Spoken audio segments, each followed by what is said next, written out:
Streaming All right, live. We're live. Welcome to Sketchbook live stream number 3.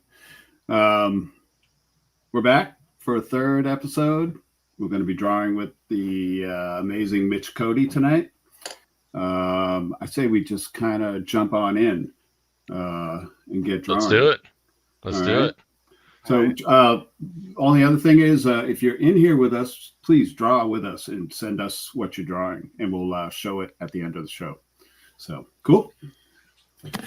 All right. And please ask questions, of course. Yep. This is Mitch. Mitch is known for drawing motorcycle guys and wizards. Any wizard S's or just wizards? Male wizards. Thanks for having me, guys. I appreciate it. I'm glad you came on, man. Been loving your stuff for a long time. Thank you. Focus here. There we go. There it is. You want to tell people a little bit about what you do? I'm a starving artist, and I have been for 15 years now. No, let's see. Just kind of a freelance artist right now. Just kind of doing my own thing. I was in the gaming industry for a bunch of years, starting like 03-ish. Right after I got out of art school for that stuff. And ever since then, just kind of bouncing in and out of freelance stuff for like Wizards of the Coast or whatever. A couple Magic cards here and there. Some books for D&D. But other than that, just games off and on since, just hiring, getting fired, companies earning, and, whatever the reasons, I'm in and out of the gaming industry. So, do you ever do any comics? I have not done any comics. No, I have not. I've read a bunch of comics. I don't know, it's the strangest thing where I've been a fan of comics for so long, and I've been an artist, but for whatever reason, I never put the two together. I don't know why. How'd you get the gaming gig? How did that come together? I was sick of being in the Air Force. Oh, yeah. Pretty much that's it. I was a bunch of years in the Air Force and winding down to like, what am I going to do next? And how old are you at this point? What was this like how old are you? Yes, it'd be like mid 30s, maybe. Yeah. In my 30s. Like this would be around in 2000 time frame. Yeah, I got hit by an F5 tornado and it rattled my cage. So I was like, maybe I should be an artist instead, rather than crawl around fuel tanks. So. Oh man. That's what I used to do. So. Sounds better. Yeah. I've always drawn, though. I've always drawn, and I've always tried to, emulate favorite artists like John Buscema and Frazetta, all those guys, Right. I read Savage Sword when I was too young to be reading Savage Sword. And, I'm finding that a lot of the artists I talk to are same. Like that was like my thing too. Like Frazetta, and then on to heavy metal, then onto Savage Sword. Oh yeah, all the Conan shit. You've done. So when did you start doing stuff for heavy metal? When? Me? No, I never worked for heavy metal. I think my stuff was published in heavy metal, but it was more when Kevin owned it, and he published stuff that we had worked on together. Oh, I see. But it was like always a dream of mine because it was like, for me, it was I found Frazetta. I always talk about this, but I found Frazetta, and that kind of inspired me to be an artist. And then I found heavy metal, and it hit at the right time. Exactly. When it was like I was ready for like that next level of like insanity. So it was like, right. So we talked briefly, but I was asking you about Bisley because I see a little bit of like Simon's influence, maybe in your painting style a little bit. And you mentioned something about being overseas and seeing a lot of the 2000 AD stuff. Right. Yeah. So when I was stationed in Germany in like 86 to 91, I think it was 91, 92, 91. And I know just having access to European comics because they sold European comics, at the BX and stuff on base. And So I was like, whoa, what's this? You know, because we didn't really, at the time, I wasn't really old enough to buy that stuff anyways, like heavy metal. I got to Germany and I had just turned 18. So I was just like learning a bunch of new stuff, getting to go to metal concerts and things like that. You know? Nice. It was just like a rush of like really cool things to do, seeing castles, listening to metal, and learning about European comics. It's like an onslaught of inspiration, if you will. Somebody asked a question. Jeff Whittier said, Air Force ever get stationed at Osan, AB, Korea? Yes. I was there for a year. Was that a place everybody goes? Yeah, for a year. It seems really random. Yeah. It's where they send you when you try to get out of North Dakota. Oh, really? Oh, man. The only way out of North Dakota is to spend a year in Korea. Wow. Really? It could be worse. They could send you somewhere else, but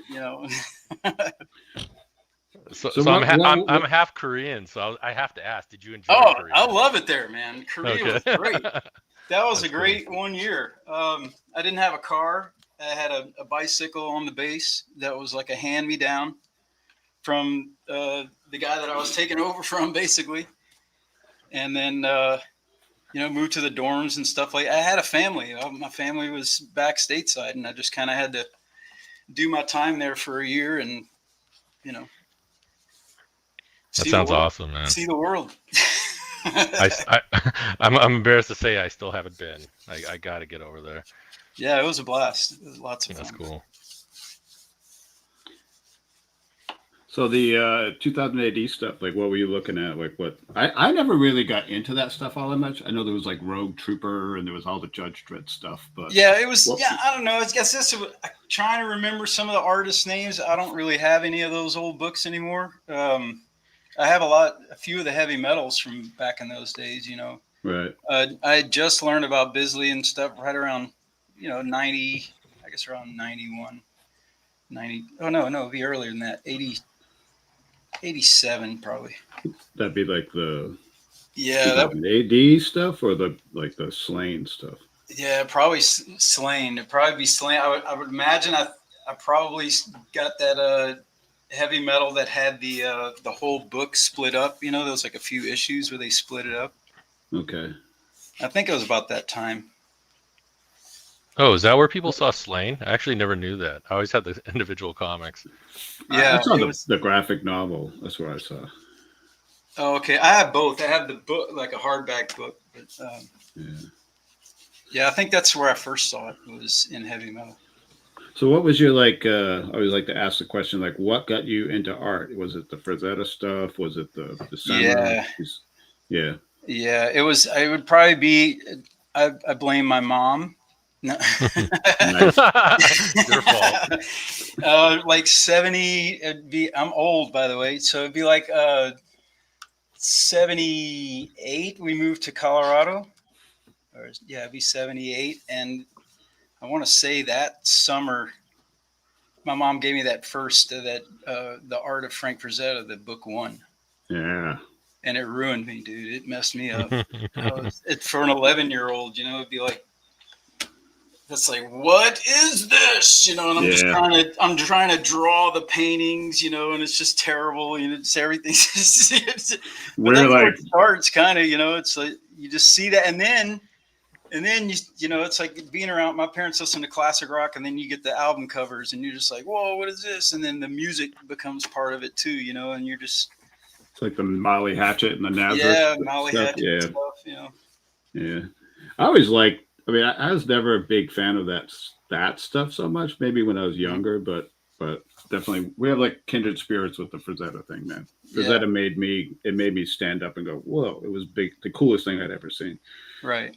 So yeah, it's definitely a spark. It's like right gets things going. Right. Yeah, Frazetta seems like. It's like Frazetta, Bernie Wrightston, and Richard Corbin. Oh, those are the names I hear the most. By far, then even more than like Mobius and stuff like that, Yeah, I think they were. I mean, for me, it was like Frazetta, then Corbin, all the Mobius stuff.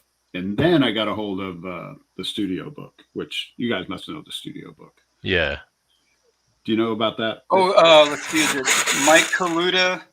Yeah. Yeah. Okay. Yeah. I've seen it. I haven't looked at it extensively. I've been wanting to get a copy of it if it's still available. Yeah. I don't think it is it? I don't know. I mean, you'd find a used copy, I'm sure, but that stuff. That's when I found Wrightson. I didn't find Wrightson through Swamp Thing or any of the comic stuff. I found him through that. Oh, And okay. It was kind of mind blowing to find that shit. Right. Is that that Frankenstein piece he did? Yeah. Oh, black and white, yeah. the pen and inks, right? Yep.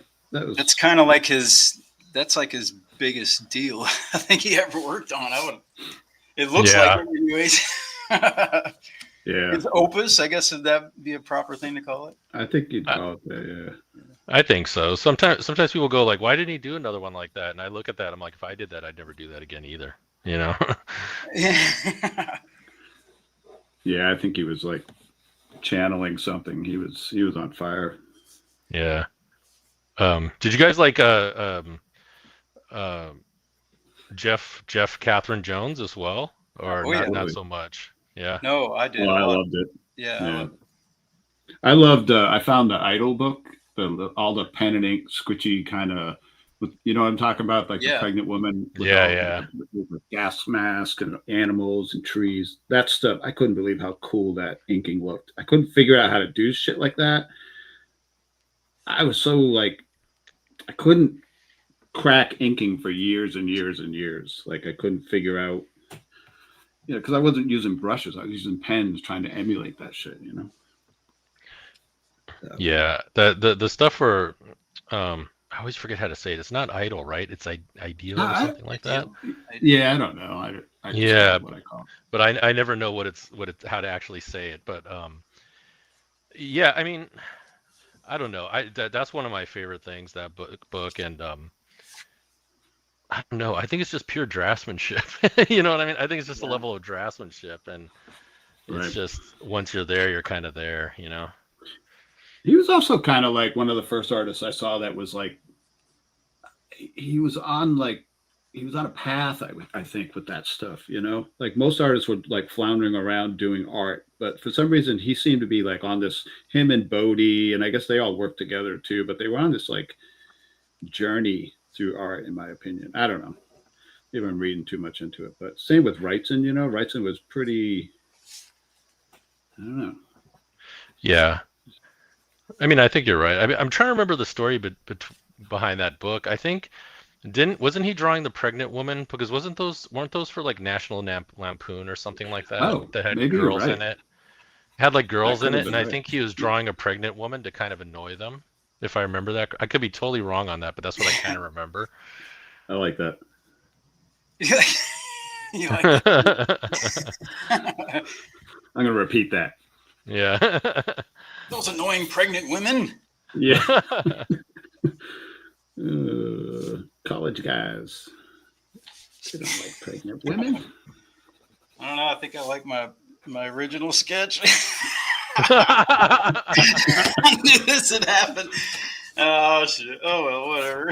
You can switch. You jump back, man. You guys want to see the other sketch? Yeah. Yeah. Show everybody though this sketch. I don't know. This one seems more graphic. All right, I'm switching it on you guys. Do it. No rules. Sorry about that. Dude, go ahead, man. I'm just wasting paper at this point. I know. I'm wondering what you're doing. You're doing all these like quick gesture stuff. That's cool. It's just what I feel like doing, man. I just feel like just doing quick sketches right now. What are you using there? What is that? Oh, this is just like one of those was it water brush pens you get at Michael's? Yeah. And I just filled it with ink. Yeah. Nice. I really enjoy drawing in this style. The problem with this style is you only get like maybe 2 good drawings out of 10. It's like that random. So yeah, but I enjoy doing it. Yeah. Yeah, it's like gesture drawings, but yeah. very cool shapes. And I want to relax before I get back to cross hatching later tonight.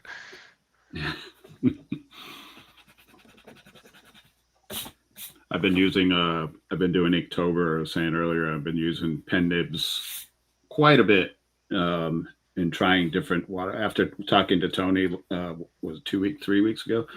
Yeah. It got me on a kick of like trying to use some really nicer watercolor paper. So I picked up some Arches, which I've never been a fan of, and I'm trying to mess with it. I'm trying to play around. I'm just kind of using this Inktober thing to get the old pen nibs out, get ProQuill, just try some stuff. It's been kind of fun.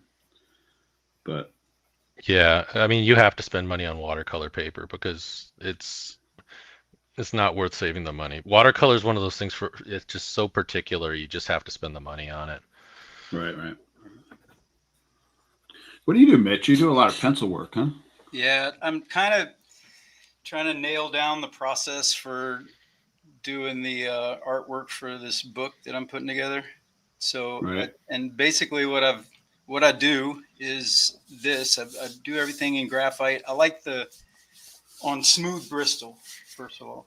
I just like when I'm done, the grittiness of all the graphite and the lead and all that stuff in there. Right. When I scan it and I do my adjustments to the contrast and everything, it kind of takes care of my inking process, and then I do all my color in digital. Right. So it just kind of nails down my values and all that stuff. And what are you using to do all that? Using like Photoshop? Yeah, I scan it all. I got a big flatbed scanner, and I scan in whatever size paper I'm working on or whatever, and everything in Photoshop and a Wacom tablet. I was using a Cintiq when I was at the game studio, which spoiled me. Man, that Cintiq. Yeah. It's nice, dude. It's like, you're just drawing right on there. It just makes more sense. I don't know. So what are you doing now? Are you using just a little? Yeah, this is just Bristol board on, graphite on Bristol board, and then I scan it in and do all my color work in Photoshop. With like a little, are you not drawing on a screen? Wacom tablet, just a Wacom tablet, not direct. Oh, yeah. No so shit. It's kind of awkward, old school of looking at the screen and you're drawing, you're not looking at what you're drawing. Pretty much. I actually know quite a few guys that went back to that. Like some guys at Blizzard and stuff like that. They prefer the drawing on the regular Wacom and actually got rid of their Cintiqs. It's all what you prefer. I mean, you just get used to it. I think is like if you go every day using the Cintiq, and then they rip your heart out and fire you, and then take and they take your equipment away from you, and then you have to go back to using the old rusty stuff again, and knock the cobwebs off. What do I people go back to that?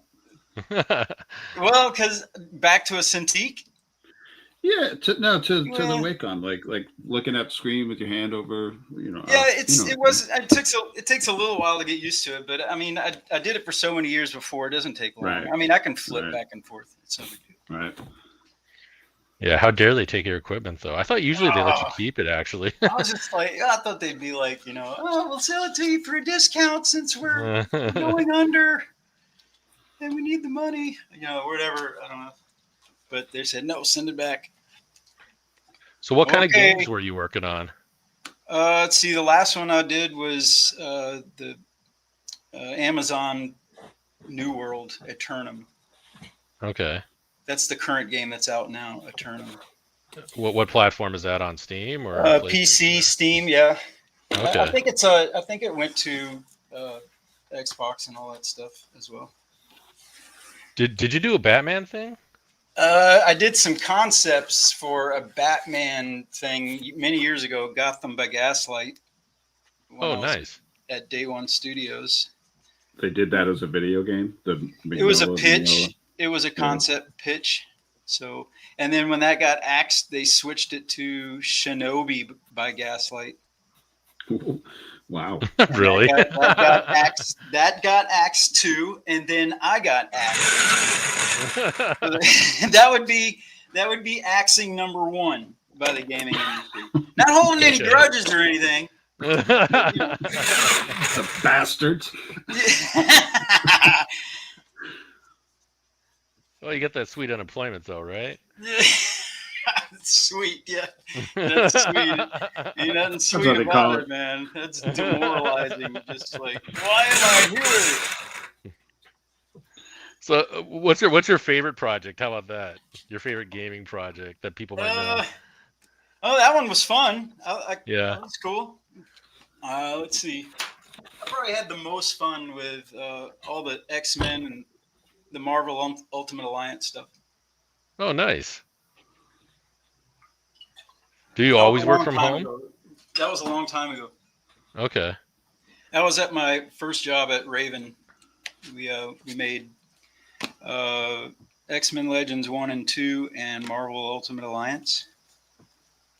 I was doing 3D stuff back then, but I think it was the most fun making games then. I think that's why I liked it. So. Okay. I couldn't handle the 3D stuff. Yeah, everything else since then. I take that back. Saints Row was fun too. I did Saints Row, Gat Out of Hell. I don't know if you remember. So you don't play it down, man. You worked on some big games, man. Yeah, I know, but they're so spaced out between that I kind of forget which ones are. You're like, oh wait, I did this. You know, it's not like you stay at one place and you be like, oh, I've been working here for 20 years and these are the games that I worked on. Yeah, I know none of these games. None of this makes any sense to me. It's like...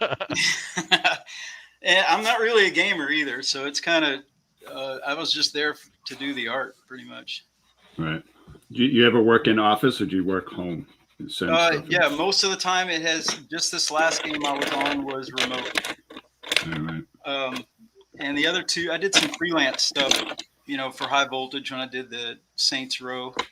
That was kind of a hybrid deal where I did most of the game in studio, but then I left town after the game was finished. I think that's what the deal was. And I did some work afterwards for him, like some filler pieces or whatever. So they don't keep knocking? What happened with all that stuff? Well, High Voltage was pretty good for a while. They hit me up. I did 2 games. Let's see. Yeah, 2 games with them. So, but I haven't heard from them in a while. And Wizards Wizards doesn't call me anymore either. That's all right. I'm not.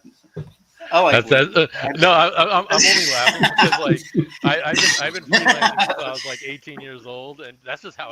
Wizards doesn't call me. I think that's where all of these, where all the Wizards riding choppers, smoking pot came from, was because I was rebelling against Wizards of the Coast. I'm going to stick with that story. Okay. And then we'll see what happens out of that. Because I was on the West Coast when I started this. I was in Washington when I started doing all this stuff, and it's close to them, and it's Wizards. So I like it. I like your reason. You're like, I was close to him. Yeah, I was close. Man, I could have went by their office and hand delivered my concepts to them, but no. Did they actually tell you no? No. Okay. No, they just did this latest thing where you submit your website, because I guess it was probably my fault because I kept sending them links to my website like pretty much every day for the past 15 years. And I they came up with this system where you just send in your link and they got a team of guys that's going to review your stuff, and if they like you, they'll call you. If you don't hear from them, try again next year, was the way they did it. Yeah, I mean, I think once your editors go, it's hard to stay in, basically, right? I don't know. It's like an abusive relationship. Do you really want to be in it? You should try drawing comics if you think that was. Yeah, I can only imagine. That's it. I think that's why I was so intimidated by the process of making comics that I just never even I never even went in there. Dude, I feel like you should. Aren't they relaunching Lobo right now? Like Bisley's doing another Lobo and all this shit. You should be doing like covers for that shit. You're made For for Lobo? Yeah. They're relaunching Lobo next year. Oh, because really? of the movie. Yeah, Like, With a and movie? it's yeah, he's oh gonna yeah, be in a that's right. movie. There's a movie. I forgot about the movie. That's He's right. gonna be in the Super Girls. What do they call it? Supergirl? Is that Oh, what I she's? didn't know Yeah. that. Okay. Supergirls? What? Yeah. Su- Jason Momoa is gonna be Oh, you're making Lobo, me I laugh. think. Is he Oh really? yeah. Oh Yeah. yeah. Yeah. There's a Supergirl movie coming out, which is I don't even know why I know all this stuff, but I think it's set in space, and then it's gonna be her and Lobo, you know, and that dog. Yeah. That's what I'm That's predicting. Okay, well that'll be So cool. there you go. Yeah. Any DC people out there, got to reach out to you. Yeah. We're gonna make this work, so you can like share the hell of working in comics. Yeah. Well, covers is gonna be maybe, better, I think. Yeah, it's a good hell. If you could draw space choppers. Space, that's right. Yeah. Well, it was Oh, kind of God.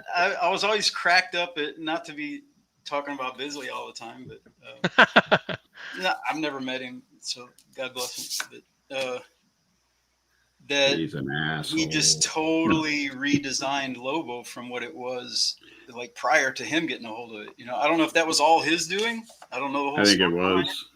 Yeah, I think It it kind of was? was. Yeah. I think he was trying to draw his own personal vision of himself and a lot of Oh. that stuff. Yeah. Yeah. It seems that way because I he seemed like when he was younger he was kind of that character, like when you Yeah. see him at shows sometimes, right? When I spent time with him, when I got over to his house, he had a black 70s Stingray Corvette in his garage. Looked kind of like he was trying to build it into the Batmobile from Judgment. Oh, Oh, What really? are they called? Yeah, and then he had a Harley and a bunch of Harley friends that we hung out with, and so yeah, he was pretty much that character. But he didn't have his license, so he couldn't actually drive any of this stuff Oh, really? or whatever. That's actually kind of funny. Yeah. That stuff is bummer, cheap. bummer, Man. dude. Yeah. I always, you guys, maybe Eric, you might remember. I remember they made a FAC 2 Camaro back in the day. Oh yeah, I do remember that. Whatever happened to that car? Some kid won it. It was like it was kind of kind of a weird time for me. Yeah. But yeah, they Kevin had a bunch of classic cars, so he did this big promotion thing, and then he shipped the hood to Simon, and Simon painted like a Lord Tyler. Yeah. It was more like Melting Pot than Fact 2. Fact 2 was kind of like I've never even seen that stuff, but it's like Yeah, I think the picture was that one dude with the big blade who was like jumping down, and like the Julie Strain character was on the bottom, kind of, or something. Yeah, and so basically, like some kid won it. Yeah, and I'm pretty sure he flipped it pretty quickly afterwards, but I've never seen it. Like flipped it into a field because he was driving too fast. No. Oh, he flipped it. Oh, I got you. No. Let's keep making stories. Let's just like disregard reality and make up our own shit. Yeah. No, I think he then sold it. That's usually what happens, though, right? It'd be like, oh, the guy won the Bisley Camaro with the heavy metal hood, and then the picture afterwards, like wrapped around a telephone pole, Oh man, that poor kid. Poor car. What the hell? You're like, fuck the kid, man. What about the car? Yeah, what the hell? You're like, you gotta have priorities, man. Yeah, he obviously couldn't handle it. I mean, what the hell? You're like, it's his fault. Got it.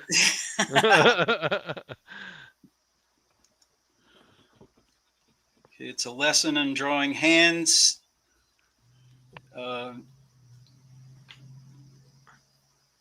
Spicer, if you're watching, don't judge. Man, you did not shy away from difficult shit, dude. I give you. Oh, like weird camera angles or something. Right. That's I don't know. I guess it's from. I didn't want to just do like I started out just drawing and I do a lot of profile drawings and straight back shots, and most of the time like the back shots are just to maybe the message for the back patch. I don't draw any actual MC back patches, but just like word slogans or whatever things to say on the back of the patch type. It gives you an opportunity to say stuff. That and sidewalls on the tires, whatever. Right. Yeah, I was looking at a bunch of your stuff when I was promoting the show tonight. So I was flipping through a bunch of your stuff, and there's some really good imagery in there. So what? Here's a question for you: what are you doing with all this stuff? You keep talking about this project. Like, where does it? Where does it go?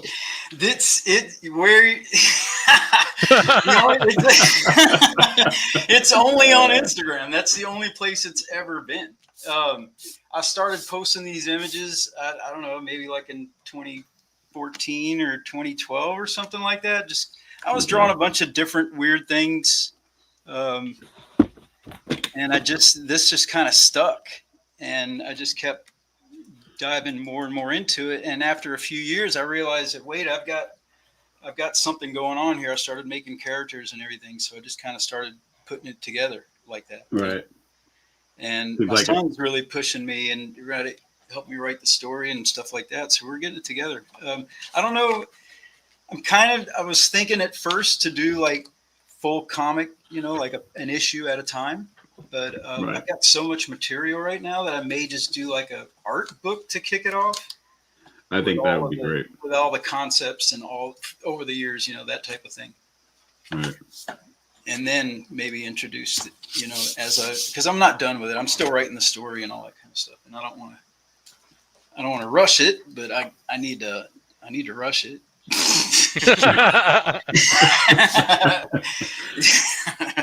Oh man. Time's a wasting. Who cares if it takes 20 years, man? So do you guys feel like time is moving faster than normal? Yeah, I just turned 61 and it's just like going into light speed. Yeah. I'll be dead in a week. I gotta get this drawing done. I'll be yelling at cars outside my house soon. Oh, you son of a bitch, driving too fast. I do that already. I'm not 60 yet, but I do that. Hey, Eli, if people are asking questions, just cut in, okay? Because every once in a while I look up and people are making comments. We should. Yeah, definitely. They're mostly talking with you guys, and I'll put them up on the screen. Cool. People dig the paper. Unhinged did flip his bulk Regal 4X and landed on the roof in someone's yard. Jesus. So it happened. I was looking for photos of the melting pot car, but I couldn't find anything good. It's on the back cover of one of the books. The ad, but I was looking for the actual painted hood. I couldn't find. I don't find the car. I'd like to see what the car looks like. I don't remember that. I think it was a 60. I want to say it was a 69 Camaro. Yeah, it was just a black Camaro. Yeah. Okay. And Kevin literally shipped the hood to Simon. He painted it and shipped it back. That's awesome. Look at that. Yeah, that stuff's so wild, man. All right, there it is. Oh, There's okay. the car. Oh, cool. Man, what year was that? Like 97? God, I don't remember. I don't remember any of that time period.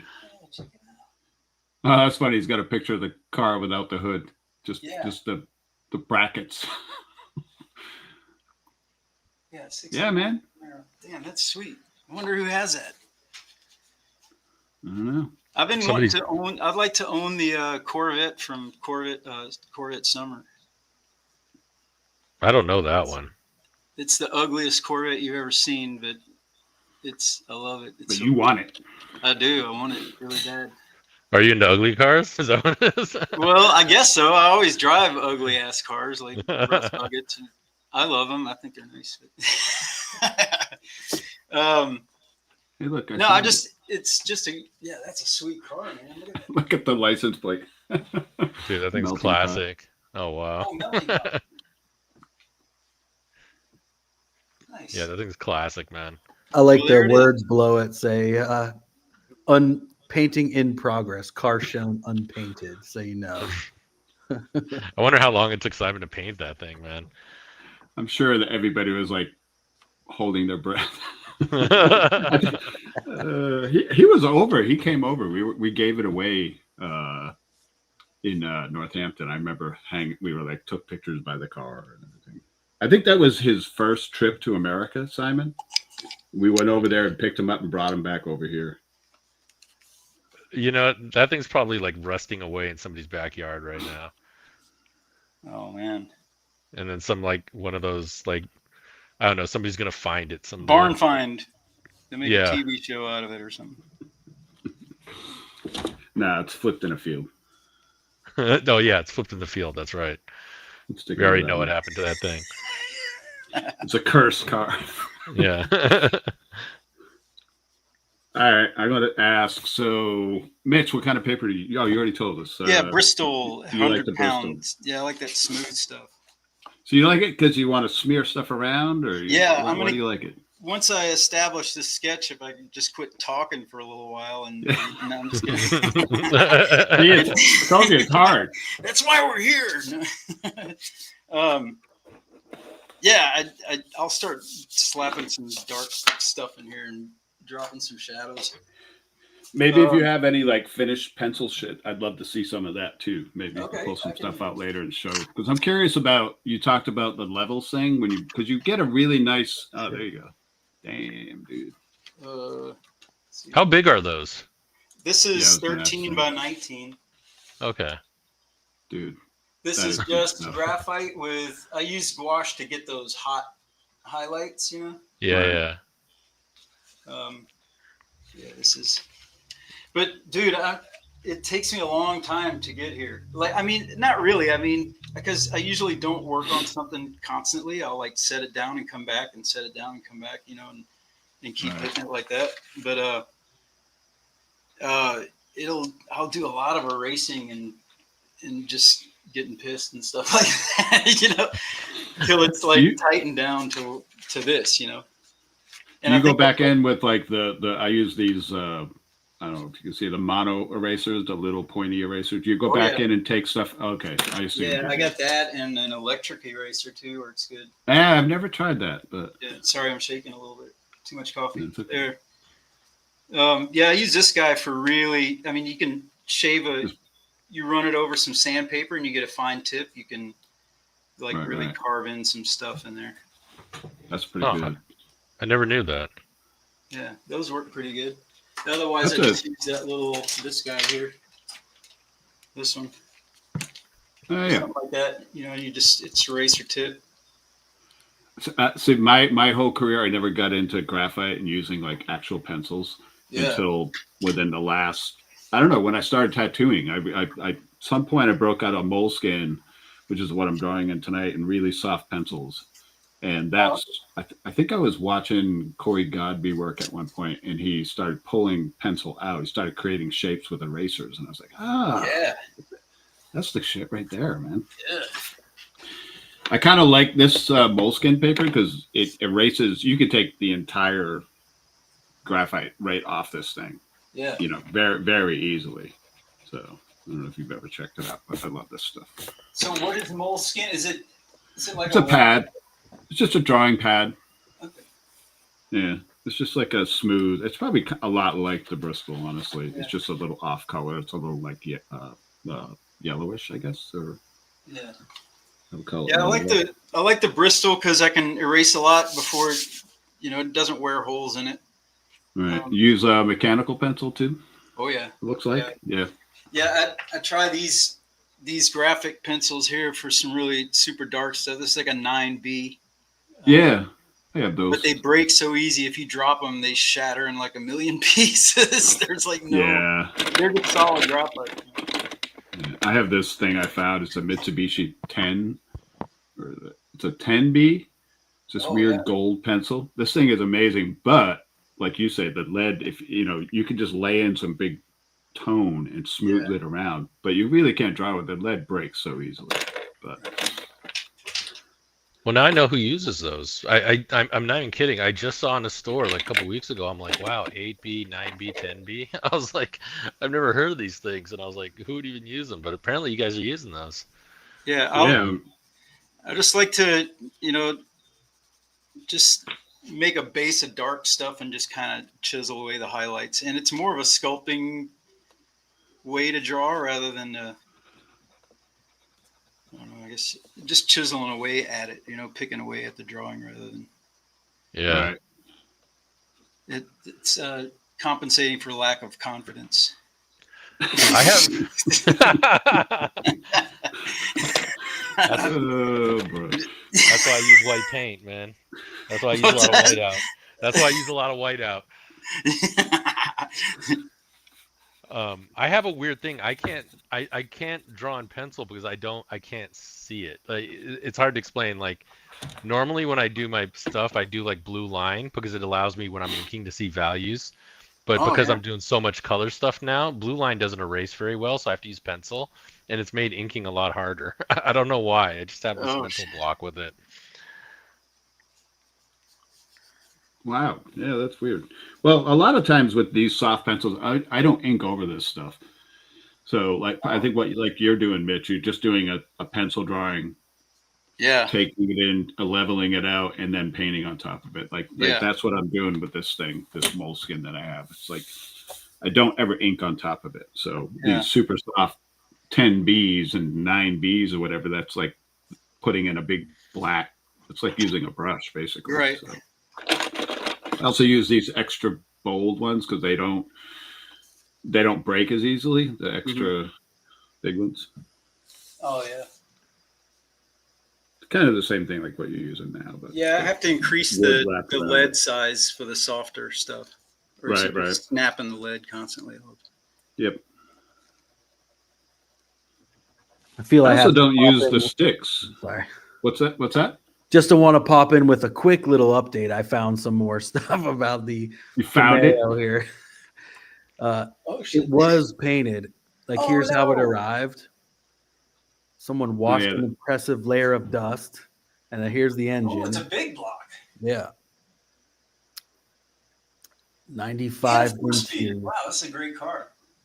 Is that the kid that had it? 15,000 miles on it when it arrived. I think that's the kid that won it. It must be. And here's an overview of the. Oh, yeah. Pretty sick. Oh, wow. Yeah. That's badass. I wonder how he painted that. That is insane. Airbrush? Yeah. You think so? Man. I know he uses airbrush in his stuff. I didn't know he was an airbrush artist per se. So he didn't. He used. This is the whole thing. When we were working on the melting pot stuff, he had you'd go out to the garage and he had tons of primer and spray paint, and he'd have the pages and he'd just like mist them with the primer, and then bring them back in, and we would paint on them. So it was like the studio kind of stunk a little bit. Because it was constantly just layering. So all that stuff he would do, he would like layer stuff, ink really loosely, hit it with primer, and then put highlights in on top of it. So nice. I'm a little confused. What was the primer for? Like, why was he hitting the primer?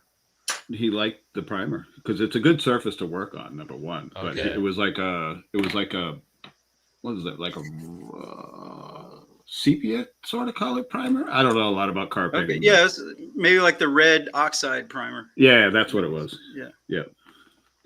Yeah. But then you could like paint right on top of it, and he used a lot of acrylic.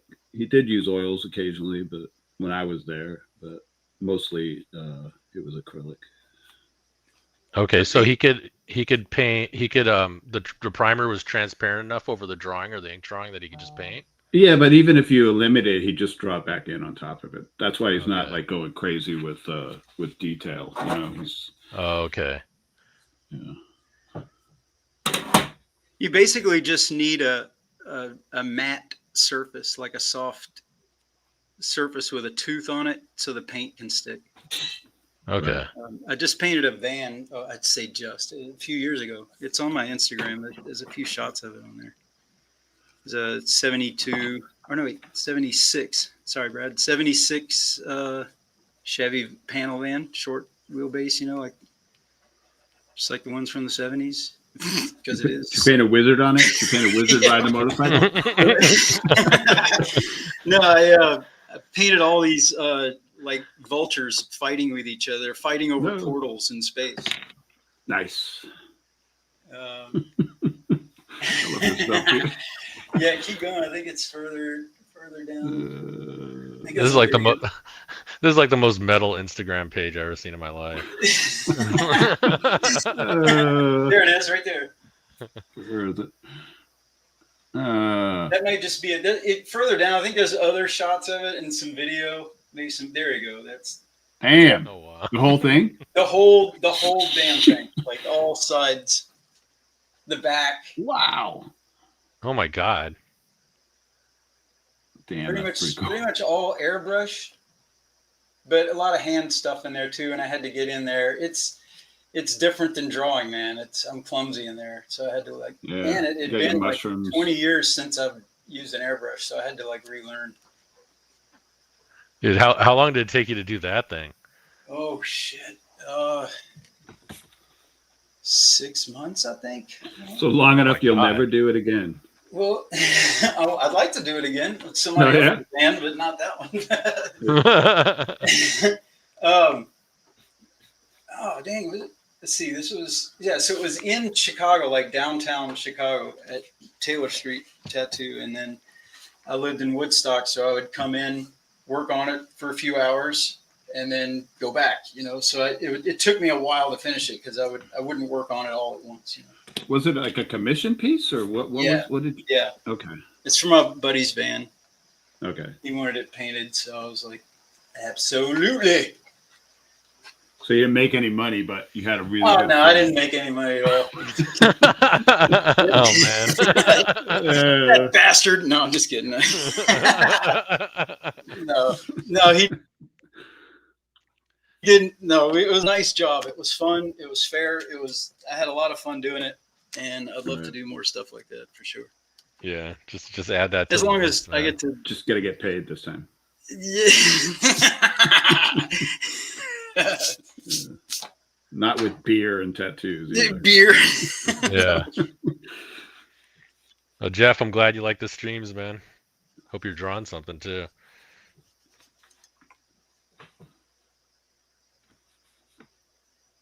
Oh, right on. Yeah, I should probably stop messing around and actually do something soon. You're doing something. I just keep looking up and there's like nothing there. And then there's something there. Then I stop drawing and I watch you.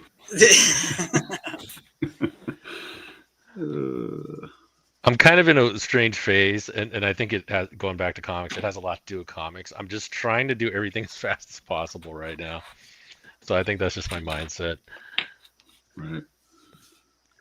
So how did you get into Wayshak? You're completely independent, right? You didn't work for a studio or any of those guys, or what? No, I mean doing comics. Oh no, yeah, I've always done my own comics, and I did it like in the late 2000s briefly for like DC, but like DC, right? Yeah, Wildstorm. But then like I got into this whole thing of like just kind of doing my own artwork, and then like doing a lot of art shows and things like that. And I'm kind of finding myself back in comics now, which is kind of where I want to focus my time now. Yeah. It goes back to what you guys are saying, like, is the time going by faster? Like, So I was like, I better do it now before it's too late, So, but sooner than later. Yeah, And I got the weirdest text from a friend of mine too, because I was just kind of like, we've been trying to hang out for months, but like I can't come out, and I just told him again, I was like, I can't come out, man. And then he wrote me this weird message. He's like, enjoy it while you can, man. That's all he wrote. And I'm like, oh, wow. I think that's a good message. I don't know. I'm like, this is what laying the guilt trip. You sound like he's laying the guilt trip. But yeah, no, I love drawing comics. So I'm just trying to. I guess my big thing with the speed thing is I'm trying to just get my speed up so that I can have a life. But I also just want to produce more pages. I want to leave the house, but Yeah.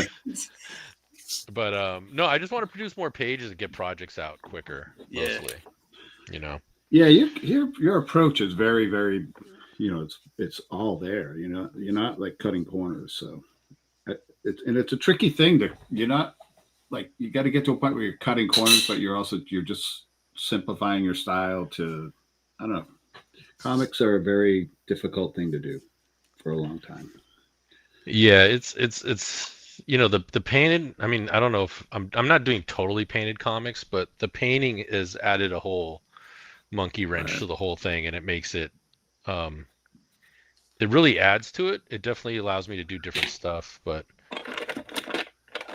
I don't know. I just it does make me think more that I'm like comics. I'm like, why are we still drawing in pen and ink? I'm like, why is that? Kind of don't have to anymore. Like you pen mean and ink like was like getting away from the traditional stuff, or what? What's that? You mean getting away from the traditional stuff, or what I'm trying to say is that pen and ink in comics exists because in the 80s and all that is a cheap way to print. Yeah. You could print anything now, and you could print anything now at I extremely cheap prices. Yeah, so it's strange in that a lot of comics today are still drawn in pen and ink. Right. And it's kind of like there's actually no reason to do that anymore, True. So I don't know. So for the big companies, that's their method. They have a pencil or they have an inker. It's a time thing. They can split up the work so it gets done quicker. And the big companies, the deadline is the most important. It's not the art. So, but yeah, and that is a whole nother issue too, But I guess at the same time, we talked about. Go ahead. I was going to say, if you take your time, sometimes nothing gets done too, And I'm speaking about my own projects when I'm saying that. Like I think we had talked when we were talking. Keep going back to Bisley, but like some of the judgment, I think it was the judgment, and even the Slain stuff. Some of my favorite stuff of those pages were the pieces where you almost see he probably didn't have much time left, so he didn't ink everything. It was pencil with some white paint on it and a little bit of washed color on it. And it would be like a painted panel that would go into this next thing. But that stuff was the coolest to me. I love that stuff. Yeah, Wayshak, you do that too. I noticed like you'll have like some fully finished pages and then just kind of color washers or whatever, Yeah, I'd because be remiss if I didn't echo Unhinged and Ookla saying Cul-de-sac is some of the best art in comics right now, and Cul-de-sac is refreshing. I would agree. I hope so. Thank you very much.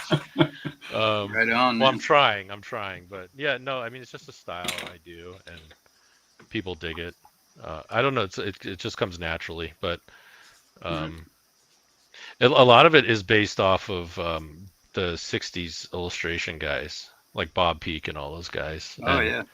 It's funny you guys are talking about like, oh, Biz, like sometimes he's running out of time. I feel like a lot of the styles that I could be totally wrong. It's just after looking at all their work, I feel like a lot of the styles those 60 guys came up with were like them trying to hit a deadline, and they're trying to find faster ways to do things. I'm not. I mean, they're amazing artists. I'm not like talking down on their art at all. They came up with these interesting techniques that me, Sienkiewicz, all of us use now. Yeah. But sometimes I wonder if that's like the source of where those techniques came from. Yeah, I bet it is. I kind of think it might be. Well, it's certainly like for animators, you have to chisel your style down. I mean, you imagine trying to animate this, like all these, you'd have to come up with a program or something, to get all these lines or something in there. Yeah. To like hand draw every frame, or whatever for 2 hours worth of a movie. But you just got to simplify everything or whatever just to cut down on time. And then you end up with a style, Yeah, I think that's why everything's 3D now.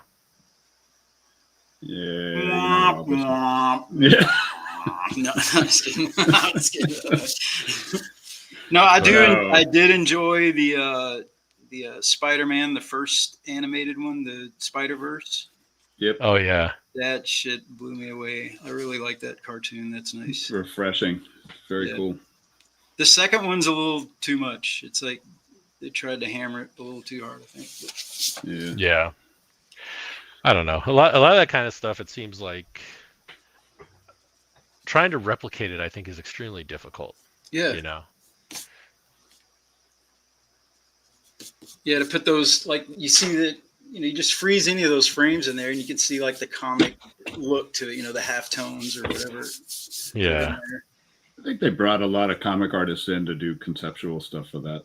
I know Mahfood and Sienkiewicz and oh, okay. A lot of those guys did work on that movie. Cool. So what were your? Let's go back to you, Mitch. Like, what were your? So we talked about the 2000 AD. Like, what growing up what was your favorite comic? Did you read comics? Did you Savage Sword, man. Savage Sword of Conan, and that, right. and Epic Illustrated, which was Marvel's version of Heavy Metal. It was really good, right? It was excellent. It was really good. I've been at shows and I've used to collect those. Yep. Have you seen those, John? What we're talking about? Oh, I have a bunch of them. I have a bunch of them. I love them. And that Tim Conrad Elmerick. Yeah. Oh yeah. Oh man, that shit there, man. That blows me away. All painted, dude. Just like painted. It's insane. Yeah. One of my favorite comics is not from the Epic magazine, but it was the Epic line. Was Plastic Forks that Ted McKeever did. Oh, I love that guy. Plastic Forks. Oh, it's just weird, man. It's super weird.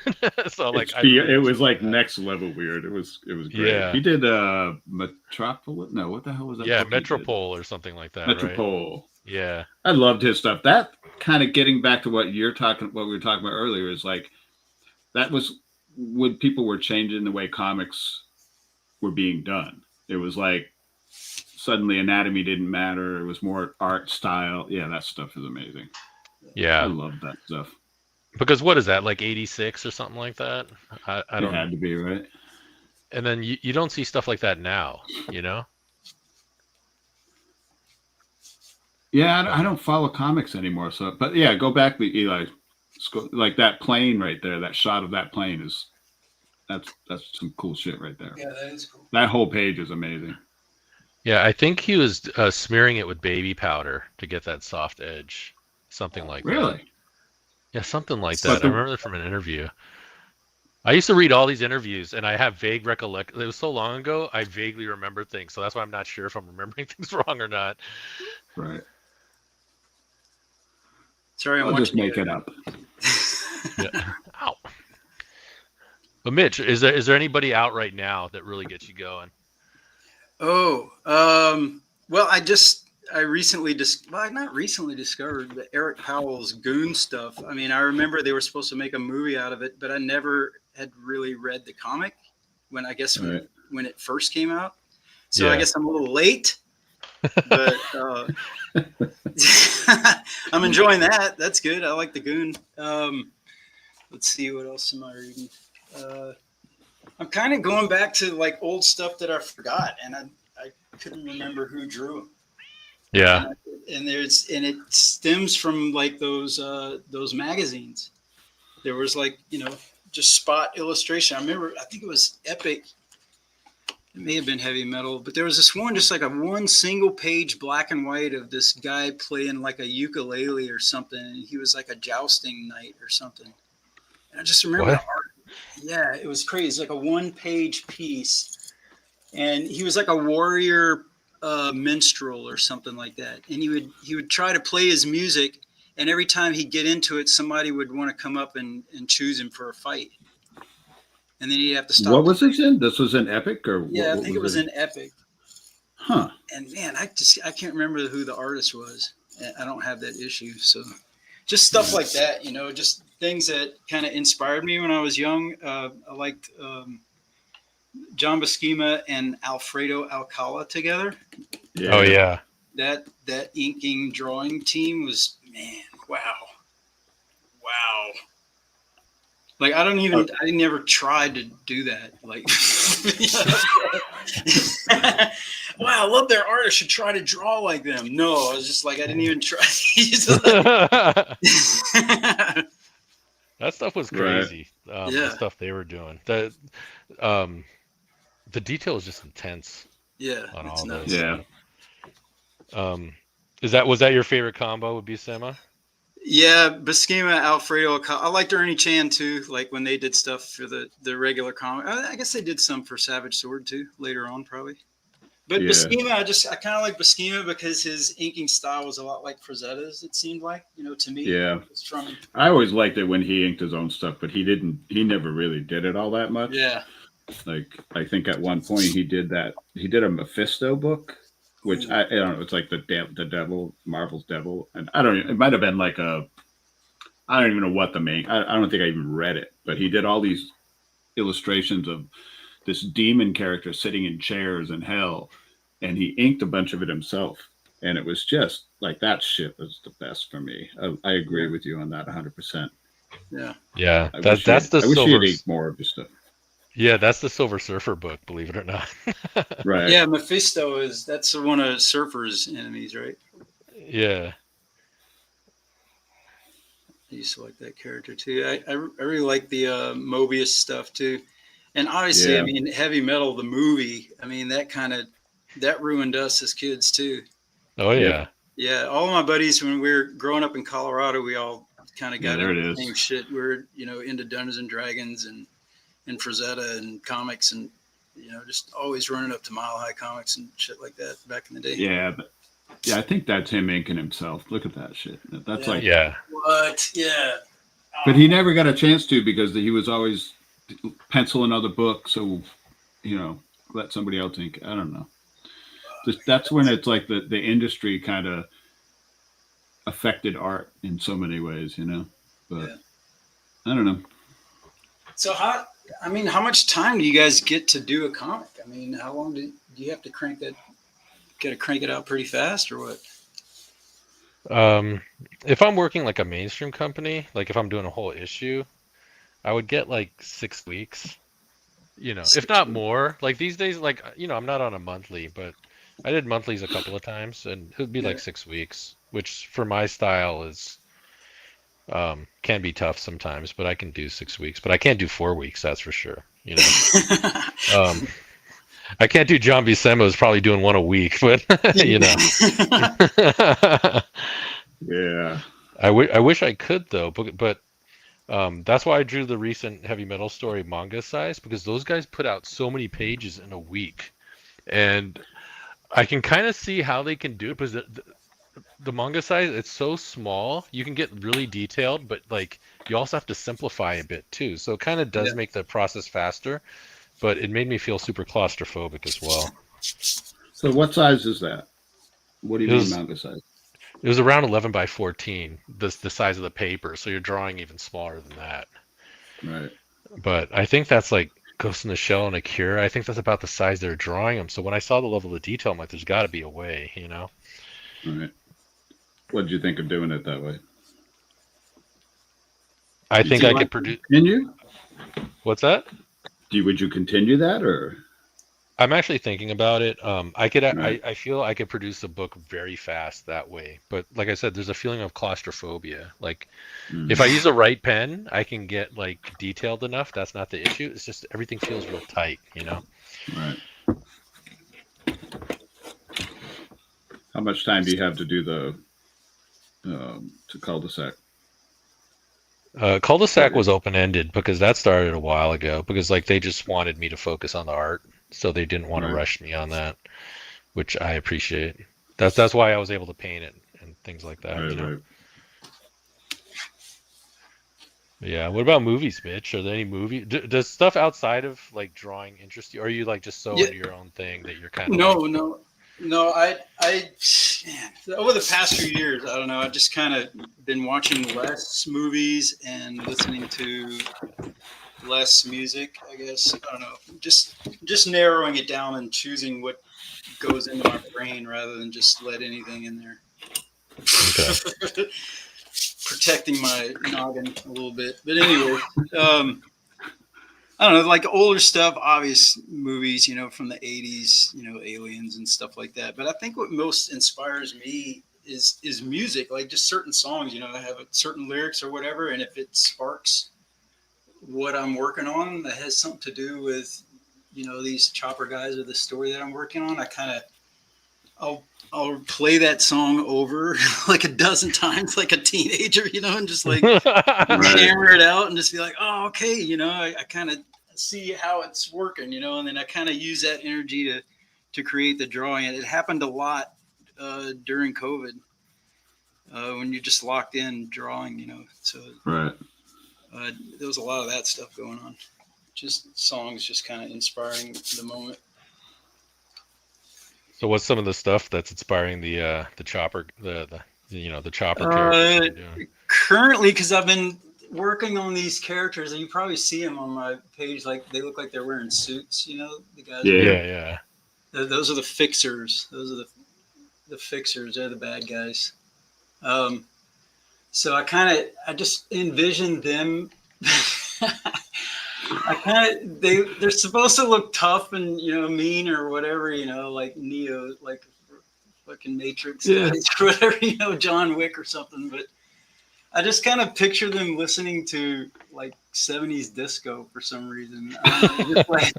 And then kind of like when they're hanging out, they're kind of dancing and grooving a little bit.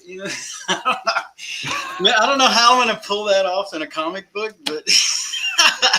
It's just the image I get. They're almost ridiculous, a little bit. So, I don't know. You got to make that happen. Yeah. I'll tell you this. I wouldn't want to draw that, but you got to make that happen. Yeah. The way I draw them, I want them to be kind of fluid and kind of noodly looking a little bit, just because they're, I don't know, they're kind of fluid and noodly, just kind of weird, lanky guys, It's just one of those things that seems hard, drawing people dancing. Yeah. I don't know. Some artists are you guys familiar with Mike Valley? I think that's how you pronounce his last name. He did all the stuff for like Blue for the Love and Robots series. Oh, you talking about Robert Valley? Robert Valley, yes. Yeah, dude. Robert's exceptional, man. Robert's crazy. Dude, his style, he can pull it off. He just draws a guy, and it looks like the dude's jamming, like Yeah, like totally dancing. I don't think I know the work. Yeah, you have to check it out. Yeah, he's actually one of the original animators for the first Gorillaz music video. There you go. Yeah. That's cool. Yeah. Oh yeah, I can see why you dig that. It's all distorted, lanky. Yeah. And his videos, his shorts are really groovy too. I like them. Yeah, he has a comic book that came out a long time ago called Pear Cider and Cigarettes. That was actually a personal story of his, and it's excellent. I don't know if you could still find it, but if you could, that'd be great. Okay, that's cool. Check it out. Yeah, and I think he animates in Photoshop, which is crazy. Or he used to. Right? That's got to be nuts, dude. Yeah. But Photoshop's not built for it, that's for sure. I'm Abigail Spanberger, candidate for governor, and I sponsored this ad. Hey, no plug for governor. What the hell was that? Sorry, dudes. I was trying to get up that the ad, comic. Yeah. Sorry, Eli's aunt. He's running trying to push an agenda here. Oh, this is a fun episode. But no, I can't say enough good things about. I mean, Robert really is like one of a kind, truly.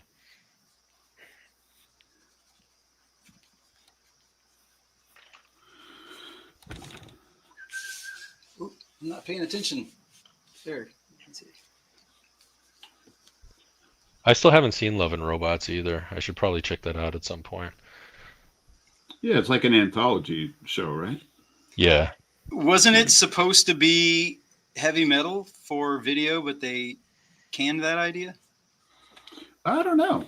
I heard but that I could see that. I mean, heavy metal, like a video, like a heavy metal TV series or something, but it didn't work out that way. I think heavy metal as an entity is all over the place right now. Yeah, like isn't it on it's on a bunch of different owners now, right? Yeah, it's run through. Kevin owned it for a little while, and it's gone through some kind of, I don't know. It seems like they kickstarted something to get. I don't really know enough about it, but Yeah. Did you, Wayshak? You just did something for them, didn't you? For recent stuff. Yeah, I do stuff for heavy metal now. And anyway, here's the I guess the Parasiters trailer is playing right now. Well, I work for both heavy metal and Metal Her Lot, so they're different things. Oh yeah. But yeah, Robert's stuff's super cool. So yeah, I work for them. Himself, huh? I don't remember with that one. Stuff. Yeah. You know, it's possible he did that himself, but I don't remember. That was made so long ago. Right. But yeah, I do stuff for heavy metal. They let me do what I want, so I'm happy with it. Oh, nice. Do you have to turn scripts in or anything, or you just do and turn in? Yeah, I do. I have to come up with ideas and pitch them and try and convince them that, like, you know, let this weird thing go. It's cool. It'll be visual, you know, which is hard for me. I'm not a pitch guy. You got to wonder how that original heavy metal or the Metal Her Lot stuff worked anyway, because it seemed like the creators, like Mobius and all them, it was so stylized and so them. You know, I can't imagine there was an editor coming down on them.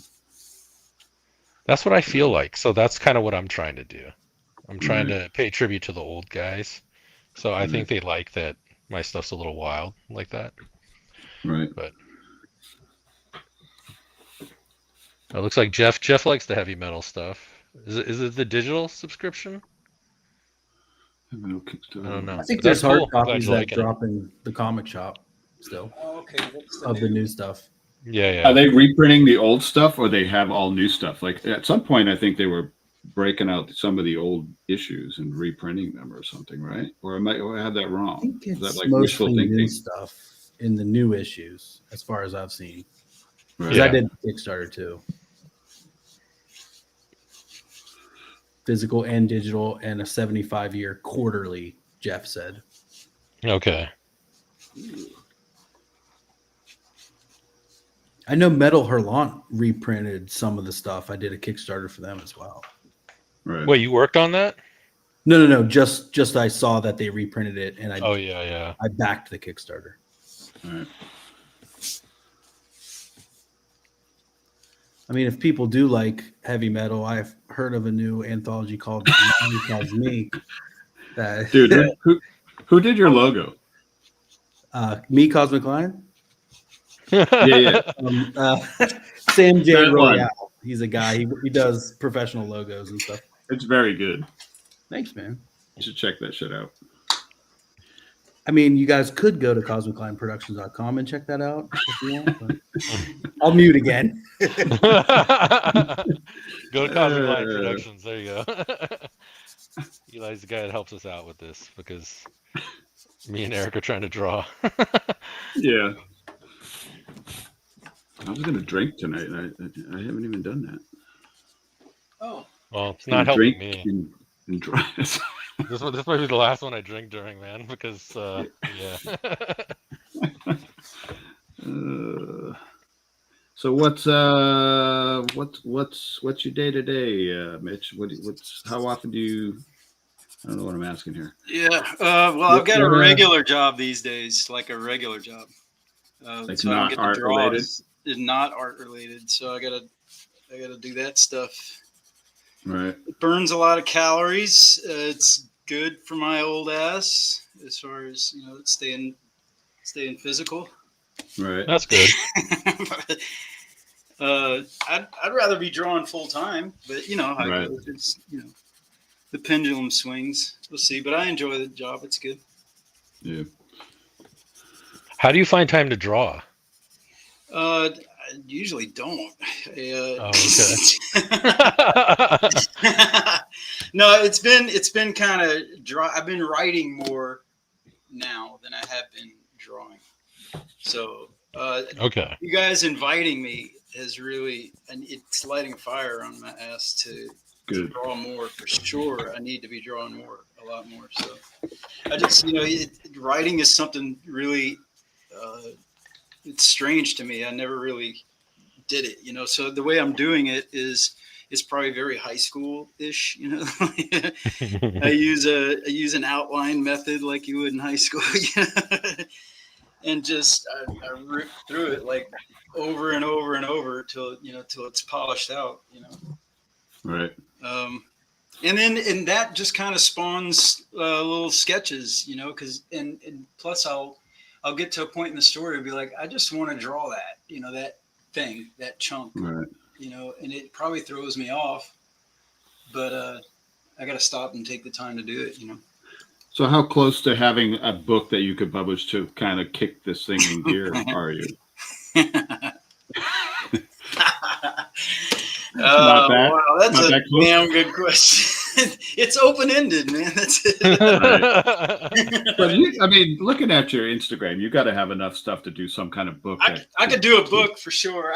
My son's like really pushing me. I'm pretty sure I could put a book together and just get something out there, you know? Yeah. Yeah, I mean, damn, dude, your stuff is so good. You just, I think, getting your stuff out there and in front of the right people. I don't know. Yeah. I mean, DC. I want to see you draw Lobo. Yeah. I love to draw a Lobo. That would be awesome. Yeah, I was just asking because I find it so hard to work on my own stuff on the side, you know. Yeah. But obviously you are, so that's why I was asking. Well, it's not, you know, I mean, for a little bit, a while back, you know, it was paying the bills. You know, I could just do that and just, you know, draw and work on my story and then sell prints and stuff like that. It was working pretty good for that. But if you just try to do it just on Instagram, you're going to hit a wall eventually. You know, you got to I realize you got to get out there and show your stuff, get into shows and let people see you. Because not everybody looks at Instagram, you know?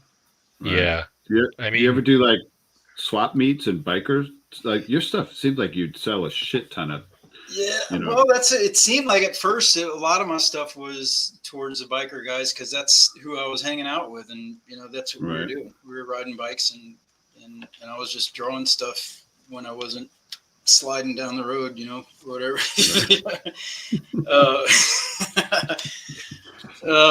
But yeah, and then eventually, you know, it just kind of, I don't know. I guess I still draw inspiration from those days, you know, of riding with those guys and being crazy and stuff. But definitely the mechanical, and even in the Air Force, it was a mechanic's job, so I was around a lot of mechanical things, and I just kind of, I don't know, I just like cars, and somehow they all have to meld together. The Dungeons and Dragons has to smash into choppers, has to smash into heavy metal, and kind of all comes together at some point. Do you even have time to work on cars and stuff like that too, or no? Well, I just keep my car running is the only work I get to do on cars. Okay. Yeah, not really. There's not much custom stuff. I mean, I'm not a fabricator really. I'm more of a mechanic. I like keeping things running and running good, you know, that type of stuff. But but I like old stuff. I like old bikes and old trucks and things like that. I've got an old Dodge pickup that's dead right now. I need to rebuild the engine on it. But I'm comfortable with that kind of stuff. Cool. Melanie put up that the old metal Hurlant was put together and run by humanoids. So I think they're their own. She said I think they're their own bosses. Is humanoids like Mobius and all those guys? Were they actually called that? Yeah, I'm pretty sure that was their company. Oh, okay. Oh, so there was no real editor, so it was just them publishing their stuff collectively. Yeah. And then I think National Lampoon was who brought heavy metal, brought all that stuff over there and did heavy metal. I think it was all the same publisher that did National Lampoon. Is that's not Peterson Publishing, was it? I don't remember, but. And cartoons. Did you guys ever read cartoons? I never really read it, but I know I've seen a bunch of the art from it. There's like a bunch of, who's that? Dave. Who's that guy that did all the cool? Trosley. I think Trosley was one of the bigger. Austin. Man, what was the guy? It was Dave Trosley, wasn't it? Maybe, yeah. My buddy Jim Lawson was a big fan of that stuff, so that's how I heard about a lot of that stuff. But. Did Toth have stuff in that too? Maybe that was a different car magazine. It was called Cartoons. It was like a comic book of nothing but cars and bikes and stuff like that. Oh, okay. It was a magazine. Was it like a auto trader / cartoon thing? Was it like it was just comics? Right. Sean Carey was one of the artists. Trosley. What was it? It was a duo that he would. Crass and Bernie. It was like these two characters that were always, working in the garage and stuff like that, building hot rods and things. It was just, you gotta think a lot of that was like. I was thinking like a lot of that would be car guys that like could draw because it was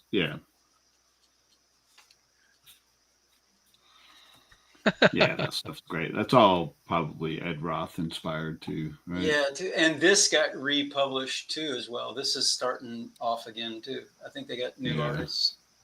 It's got like a Mad Magazine feel to it. Just it was always crazy stories, just like crazy stuff. Yeah, I love that shit. Well, they're doing it now though. They're bringing it back. Yeah, I think there's new. I keep getting an ad on. Maybe I'm even following them on Instagram. That they're redoing the comic, kind of. I guess the same kind of thing as heavy metal. Okay. Maybe releasing some of the old stories and have some new stuff in there too. I was gonna say, I hope it's not like Fast and the Furious, like Honda Civics and stuff like that. Well, I think there is some new stuff in there. Like, really?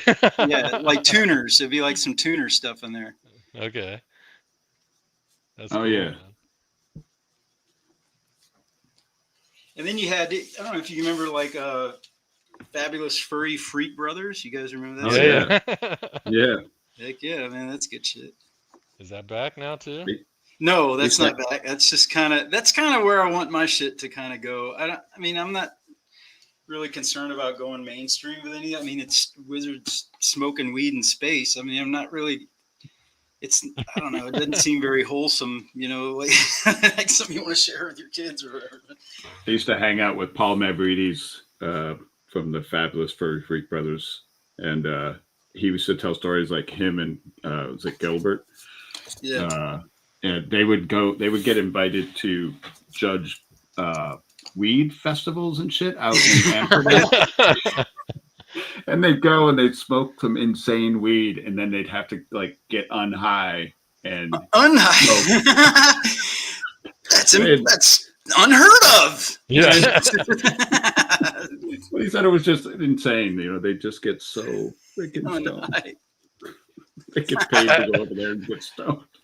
How does that process even work, man? I don't know. I'm trying to figure it out. You draw the Fabulous Furry Freak Brothers comic, and you get invited. Getting unhigh, is that anything like? Oh, that process. They'd have to. I think he would say they'd have to eat. They'd have to like go chill out, take a nap, and eat, and then come back and smoke more pot. But I think how long was this thing, man? I don't know. He was pretty funny, dude. Is a funny dude. That's funny. So there's that. Oh, I'm kind of milking this. I'm talking too much. You're not making a mess like I am, man. I don't know how to say it. No, is it Dawn? I'm gonna think it's Dawn. I don't know. Thanks for sketching along. Myopia is supposed to be online soon. It's when I have time to deal with my website, unless I find somebody to work with me. So for the next few weeks, all I have time to do is draw, and that's it. So after that, I'll be able to like organize my life and go outside and get a sunburn.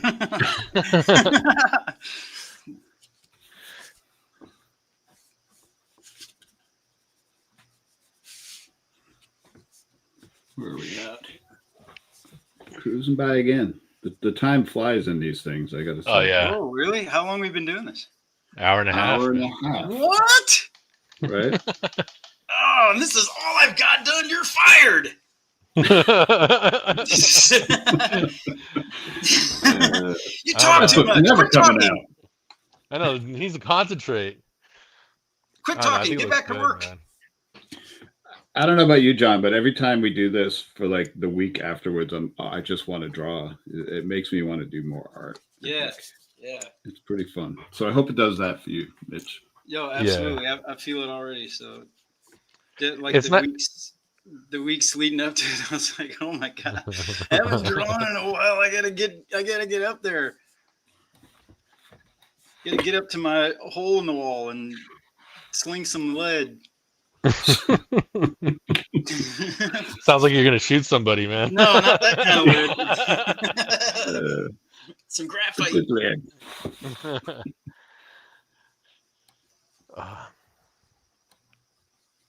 But no, I enjoy it. It's like I don't get to like just kind of just flow very often, at these days. So it's nice. Yeah. So you guys gonna do this monthly, or are you gonna do it more often, or what? What do you guys want to do with this? No, right now we want to keep it monthly. Yeah. We don't want it to become more work. So. Right on. But we do have it planned out to the end of the year. So we have some cool guests. We have 2 more cool guests coming. Yeah, we're still kind of trying learning the ropes and all that, Yeah. This arm looks terrible. Don't look at that arm. That's why you got that smooth bristle, man. You can just obliterate that thing. Oh man. Trust me, it's like there's a lot of erasing going on to like that finished piece that I showed you. There's a lot of stuff going on. Like, right. I'm gonna show you another one that I did. Yeah, let's check it out. This one's got a lot of. Oh, am I on the screen? There it goes. Damn, dude. This is one of the fixers becoming a fixer. So it's just like a regular biker dude gets pulled into this oil, and this demon takes him over with all these like electronic nodes and hydraulic nodes and stuff, and kind of transforms him into a fixer. Right, so it's right. kind of like a digital dude a little bit. Yeah, that's great, man. That's fantastic. Yeah, so that's the kind of stuff that should be in like heavy metal. Actually, that's like the individual vision of that's coming from you 100%. Yeah. It's like you're not. That's the thing we were like talking about earlier. Is like the Mobius and all this stuff. It was them doing what it was them just. The stuff was coming out of them. They weren't just trying. They were just doing. Yeah. In my opinion, at least my vision of it. But yeah, and it felt like that too. Like this is a newer piece, but when I was really hammering it like a few years ago, it was just like pouring out of me. I had. It's almost like I didn't have any control over it. right. And that was a really nice time to work. It felt really good. I'm sure you guys have been there, right? I mean, you get like these moments. Oh yeah. It's just like, oh, dude, I'm just like, you can't slow down. You just like want to just churn the stuff out, When it flows, you gotta let it flow. So is that drawing one of the like story, like you talked about how the writing would inspire a drawing? Yeah. Is that one of those drawings? That's like seems like less. Yeah, so I'm working on my outline, and then I get to a point in the outline, and I kind of zero in on that spot. I know this transformation is going to take place. What's it going to look like? So I have to come up with like what does the tech look like of the enemies? And kind of just to separate them so they look different.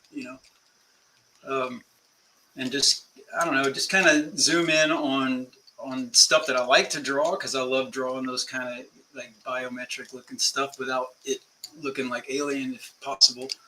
That type of stuff. I like that almost like acid kind of like, I don't know, Yeah. It's like years ago, I'm not saying do this, but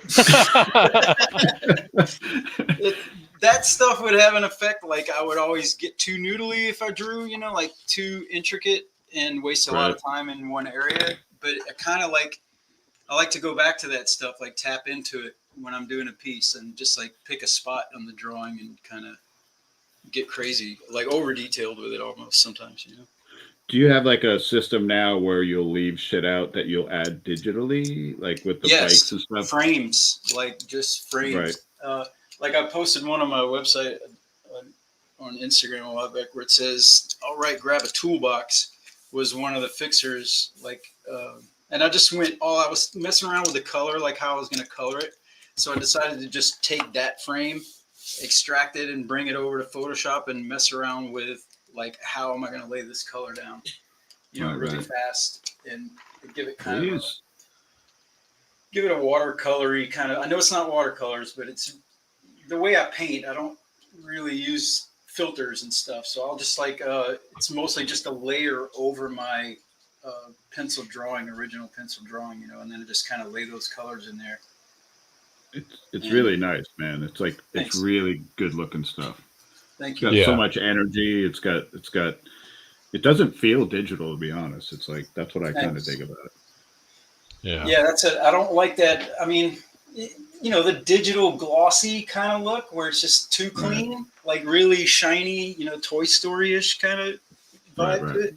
Yeah. I think that's why I like the graphite. I like the dirt and the grit, and your hands are all messy when you're done drawing. It just kind of. Yep. So at some point, were you doing imagery? It seems like you were doing imagery for like prints to sell. Like you were doing like bikers in the desert pushing their bikes and shit like that. And was that you were doing pretty good at some point with all that? So you were just turning out.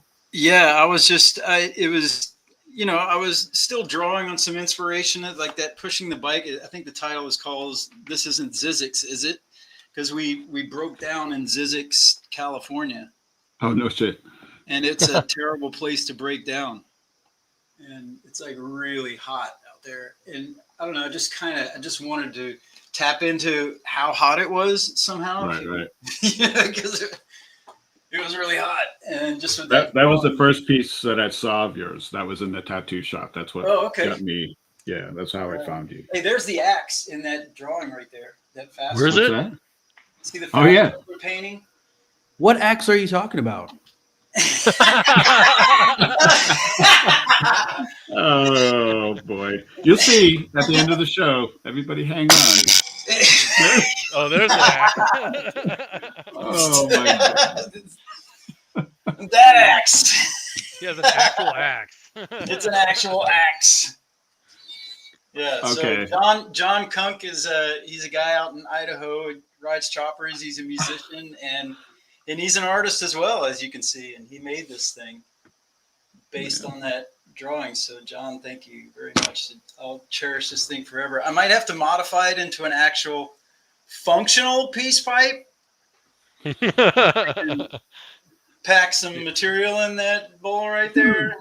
Maybe, give it a whirl. Dude, you should just have it in the next to your bed, man, for in case someone's or something. Next to my bed. It might fall off the end table and take me out, Weighs like 20 pounds. He's like killed by his own axe. Oh boy. What axe is that? They're like, what kind of maniac made that thing? He seems like a nice guy. I mean, I don't think he's a maniac. It's always that way, though, right? Right. So they mail you an axe. With a head. Was that so? That drawing, that little doodle that was in that piece, that's what he made it from. That actual drawing. No, there's another drawing. That thing's it's in the book. It's on Instagram. It's like a profile shot of it, and it has like the slogan around it. And I think that's what he used to do it with.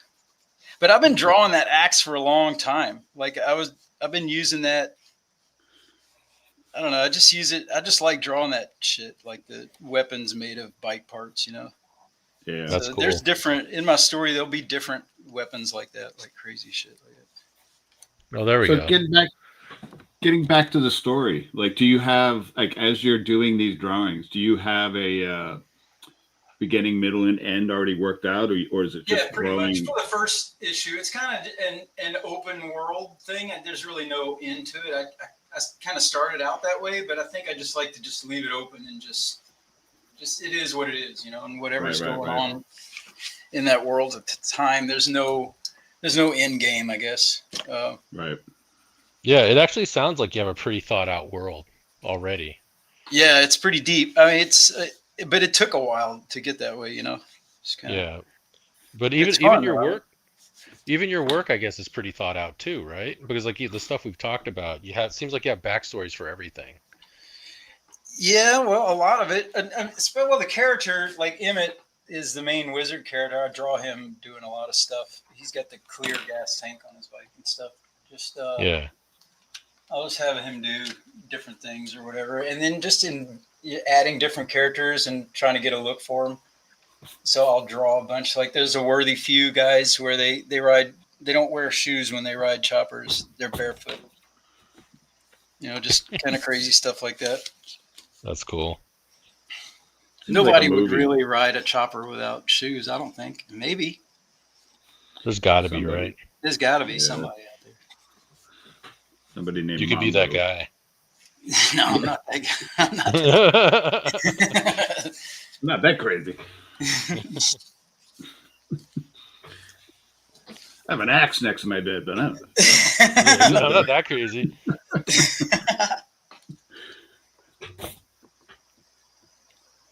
So where are you guys at right now? You're in Massachusetts, Eric? Yep. I'm in Western Mass. Moved out here for the turtles. Never left. Oh, right on. Yeah, I'm out in California. What part?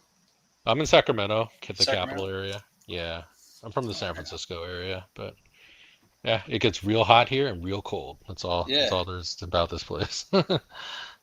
Yeah, I've been there years ago. I went up to Beale Air Force Base a bunch of years ago. Oh, okay, cool. I don't know if you know if that's still even there. I don't know. I just know I know Travis Air Force Base, and there's there you go. There's one. one. Yeah, I forget the name of the other one. But yeah, Eric, yeah, it's not as cold as Massachusetts. Yeah. I mean, I know you guys love it when Californians always go like, man, it gets cold. I like the cold. I don't mind it. I don't like cleaning up snow, but I don't like the heat. So we've had some pretty lame winters around here. Yeah, we have. Yeah, past few years, anyways. So you're by Chicago. You're near Chicago, right? Yeah, just about maybe an hour and a half northwest of the city. So we'll have to meet up when I come out for C2E2. Yeah, absolutely. When is that? I do not know. March. Oh wow. Okay, in the spring. Then. Yeah, I want to say March or April. I think. Yeah. Right on. Yeah. Okay. Yeah. Bring your axe. Yeah, bring the axe. Bring the axe. Yeah. I might get locked up. You can bring that thing in there. Dude, no metal detector can stop you, man. Yeah. I'll try to hide it under my jacket or something. So did anybody give us drawings, Eli? Anybody sharing any drawings? We got some from Jeff, and I got one. Okay. Okay, nice. All right. Throw those up? Drop it in. Wow, you guys finished drawings. What's that like? It's not as thrilling as it sounds. Damn, what's that? Wow, you guys Cool. finished projects. Whoa. That's what Jeff did. I can't Tonight? vouch for him drawing it all. Was that during drawn this. for the show? I love it. That's really cool. Yeah. That's cool, awesome. man. Right on. Nice. He sent me a few. I can show some others. I think he was drawing some weapons and stuff Okay. for his stuff. Let's see where we at. Looks like some pills and pizza. Isn't that cool? There you go. Nice. Cool style. It looks like pizza in a holster to me, but that's not what it is. Pizza? No, it's like a med kit. With like A med kit. Yeah. Okay, sorry. Yeah. I see it. Says the video game guy. You like tuned in on that stuff. I think I'm hungry. I don't know. You have a craving for pizza served in a med bag? The holster. In the holster. I get my pizza in holsters. Holsters only. I'd carry pizza in a holster. I always want pizza. Here's what I did. Oh, yeah. Nice. There you go. Oh, that's You good. did that during the show? I did, yeah. Oh, man, That's awesome. I love that. That's great. Tried to study the bike. I Bike found a wizard. Hell's Angels photo. The bike wizard connection. Yeah, exactly. Some smoking going on and whatever. Hey, is Easy Rider still getting published? Do you know, Mitch? Hell, I don't know. I'm not sure. Yeah, I don't know if what kind of publishing stuff's going on for bikes, but it seems like that'd be a good gig for you to like kind of keep doing bike art in the meantime, working. I mean, I don't know. Yeah, there's this guy I know in Europe, Beer. He puts out a annual, like a yearbook. Okay. It's called Chop, Ride, and Party. It's super thick. But I would do like a drawing for him in the back. Oh, nice. And he's super nice dude and lets me draw cool stuff. I used to draw their they have a club in Europe called the Rogues MC, and I used to draw their birthday party posters. Right. That's cool. Yeah, so they're kind of keeping the spirit alive, the old school. There's comics and stuff in there. Yeah. Definitely old school choppers, that type of vibe. Oh, wow. Yeah, it's a nice book. Really nice book. It's got your typical what Easy Rider could have been, I guess, if it was still around. But it's got all the elements that a good old chopper rag had.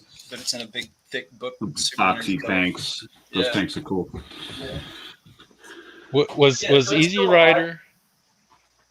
I don't know if Easy Rider's still alive, but that stuff is still alive. So, and print is still alive too. So.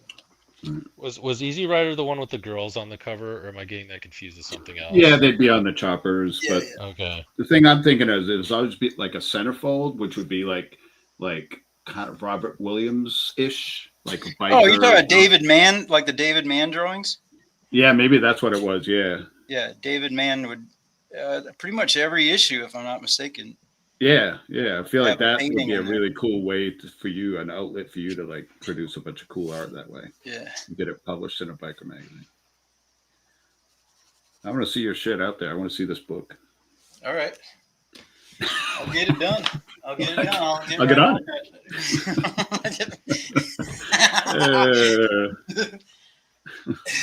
How many pages do you have done?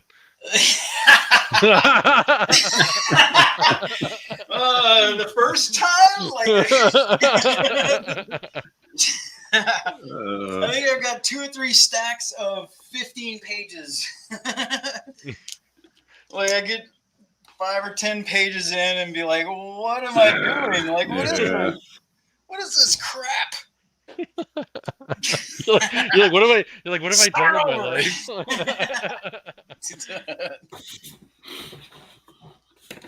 You're going to be drawing comics in the alley in a garbage can, buddy, if you don't straighten up. Quit talking while you draw. That's like Crumb's brother. I used to see Crumb's brother in San Francisco all the time on the street. Oh, really? Crumb's brother? Yeah. Did you ever see that movie, the Crumb movie? Yeah, years ago. Yeah. So he Max stole a show. Yeah. So Max.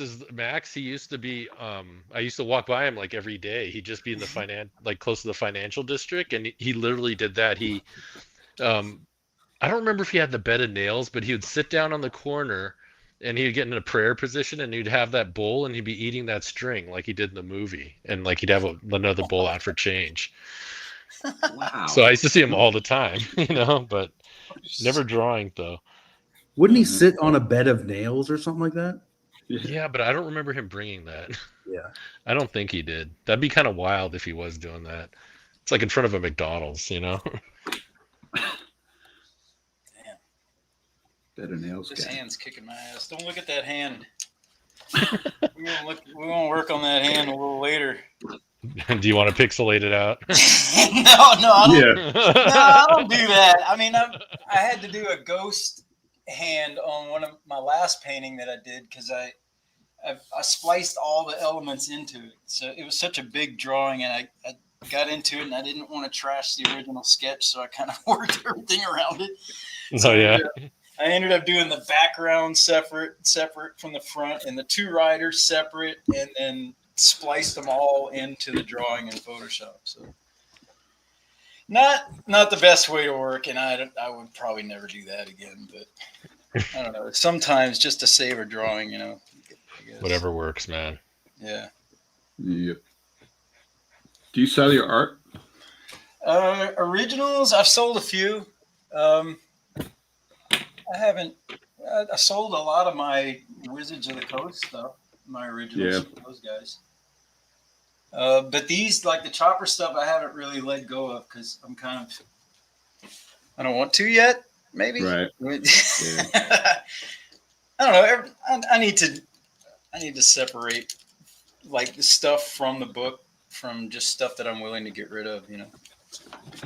I'm kind of facing a thing where like I sell turtle stuff and I do turtle drawings for commissions and stuff, but when I draw this kind of shit, I never sell it. I don't ever really want to sell it. I started putting it into some of my books at the conventions, but I'm always like putting a high price on it, and then if people stop at it, I'm like, oh shit. Yeah. Don't buy it. Don't buy it. Don't buy it. I'm too attached to it. Yeah, it's like I should have put it in the book. Well, that's what Frazetta was saying. Like, he didn't want to do movie posters anymore, right? I don't know. He had said he didn't want to do movie posters anymore, so he was going to stick a massive price tag on there to keep people away because he didn't want to do them. Right. And then I guess that's when Clint Eastwood hit him up for the Gauntlet thing. Oh, yeah. Paid him like a mountain of cash. He was doing like old, almost like caricature. You know what I'm talking about? These big old movie. Yeah, like a raid like at Minsky's. Yeah. Yeah, the raid at Minsky's was one of those drawings. Yeah, right. And I think he did the one with Lucille Ball. Yep. Did he? Yeah, that was like a movie that Lucy was in, like a theater run movie, and it was like a family film where he did like the movie poster for that, like drew all the characters and everything. It's pretty crazy. Yeah, it was kind of Mad Magazine-ish. Yeah, totally. What was that guy's name? Jimmy. Jack Davis. Jack Davis. Jack Davis. Yeah. That's it. Yeah. And all that stuff was done in watercolor too. It wasn't like his normal painting style. It was like really open white backgrounds with. It was beautiful stuff. Yeah. I love those things. One day I'll be good enough at watercolor to do something like that. I just can't wrap my head around watercolor at all. It's tough to control. It is. Unhinged said, Eric, how much do you want for that piece? Is that a joke or is that? This is the kind of thing I won't sell. It's in a book, and that's the other thing is I have these like sketchbooks of crazy shit that I just keep these. It's all a book. No. My kids would be throwing it out. Man. That's a great sketchbook. I mean, some of the stuff my son was showing me at the tattoo convention in Madison. I'd never been to one of those, and he was showing me around. And there's like a guy that collects art books from different stuff, different artists and everything. And a lot of them are just like that, dude. It's like a whole book of just page by page is just sketches, Right. They make nice books like that. Yeah. Something nice about having a sketchbook. I like, I have a Katsuya Terada. Oh yeah. Oh man, I love his stuff, dude. Which one is it? The real size thing or he has a bunch of stuff out lately. This one. This was a gift. A girl I used to work with at A1 Studios. I haven't seen that one. Oh, that's the old one. That's the first one. Yeah. Yeah, that's like. It's got some of that Monkey King action in there. Oh, yeah. I love that book. Oh, I think I have the hardcover of that. Yeah, that's like. Yeah, it's just cool. It's in this box, so it's kind of a nice box. It's. Yeah. So it got like a Hellboy piece in it. It's a bunch of. It's kind of like. It's a little older than that, I think. This is like the first one in the U.S. that got him somewhere, and I think this is gonna date me. I think at the time he did a lot of that in Corel Painter. I think, if I remember correctly. Really? Oh yeah, like this is totally looks like Corel Paint kind of. Yeah. And then does he have the Zelda stuff in there too? Oh, this cool tiger, very Frazetta-ish tiger. Yeah. They have all the weird zombie women in that one. Oh, that's like a Ranzarock thing. Yeah, there's a Monkey King. Oh man, I love that shit. I've got a book with a bunch of that stuff in it. That's so tough. Yeah. Yeah, there's a YouTube video on him right now, and he draws standing up now. I forget what his reason was for it. I didn't watch the whole thing. I'm getting to where I'm doing that too. What, is that more comfortable or something? Yeah, fucking doing anything sitting down. Screw that. Other than driving.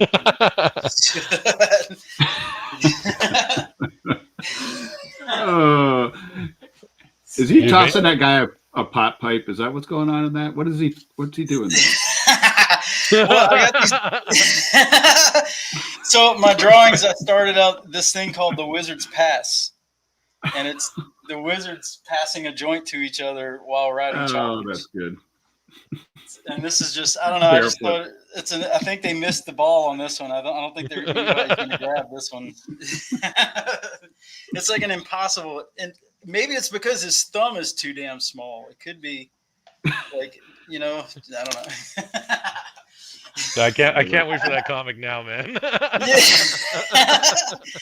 No, this is just kind of a play on that. It's like the Wizard's Pass, but these guys aren't wizards, and they missed the pass. So it's kind of it's not a real Wizard's Pass. It's kind of a fake that's one. Why they're not wizards. Yeah. Drop the pipe. Yeah. Yeah. So don't ride bikes and smoke weed. I'm not condoning that unless you're a wizard living in outer space. Yeah. Right. Then you could do anything, really. Yeah, you go for it. Yeah. Laws don't apply to you at that point.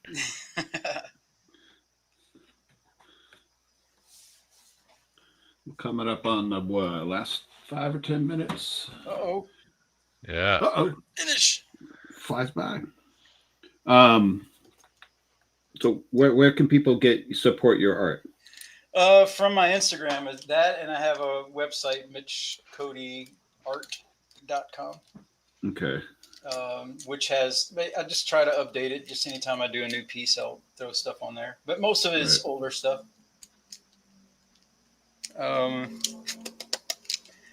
That's about it. That's the only two places, really. I don't have Facebook, and I'm not on TikTok or any of those. Okay. Just kind of.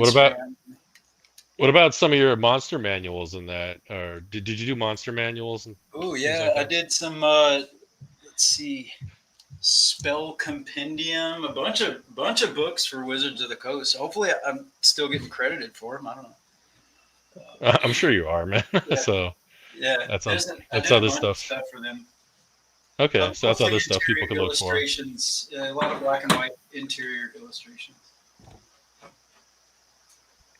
Cool. Did you do work for the magazines too, like Dragon Magazine, stuff like that? No. Okay. I got like maybe 4 or 5 Magic cards, and there's a game I worked on. That's the Amazon stuff up at the top. Oh, no shit. And then, but it was just character concepts. Nice. This is all of these are all gaming studio stuff. No shit. What? That's all on your website? I don't think that game ever went anywhere. That one there.